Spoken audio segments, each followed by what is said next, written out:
Mga katrops, welcome back ulit sa aking channel, Sports React PH. At ngayon nga ay pag-uusapan natin ang balitang pagkuha ng Sacramento Kings kay Kyle Kuzma.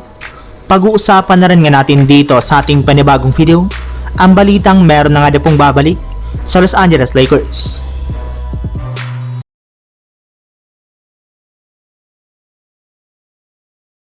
Kahit man nga po mga katrops nakabawi ng Sacramento Kings ngayong season sa pagkakapanalo nga po nila ng 9 na beses sa kanilang huling 10 laro at ang pagkakaangat nilang muli sa ika-8 pwesto sa standings ng Western Conference sa record na 22 wins at 20 losses, ay hindi pa rin naman nga po kontento ang kanilang front office sa pagpapalakas ng kanilang lineup.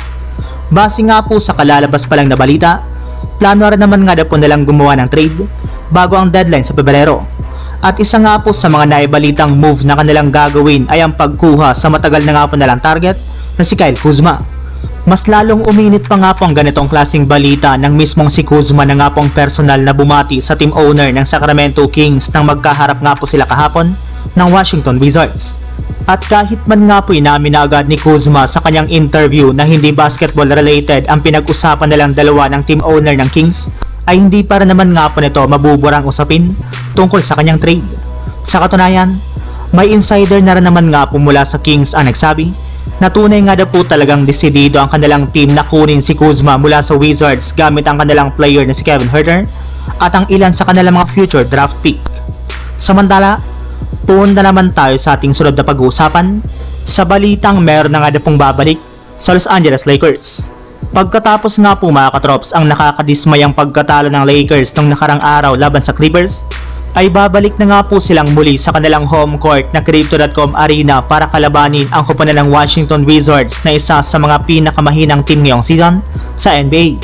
At bago pa man nga po magsimula ang kanilang laban, ay inanunsyo na nga po ng Lakers na nakalista nga na po dito bilang probable si LeBron James, questionable naman si Anthony Davis, habang out at hindi para naman nga po dito maglalaro ang ilan sa kanilang mga manlalaro na sina Jalen Hood-Schifino, Jared Vanderbilt at si Christian Wood. Pero ayon nga po sa kalalabas pa lang na balita, hindi na rin naman nga na po magtatagal at makakabalik na rin naman nga po silang dalawa sa kanilang lineup, kagaya na lang ni Jared Vanderbilt na tinatapos na nga po ang kanyang recovery process sa pamamagitan ng pag-iensayo niya kasama ang kanilang G-League team na South Bay Lakers.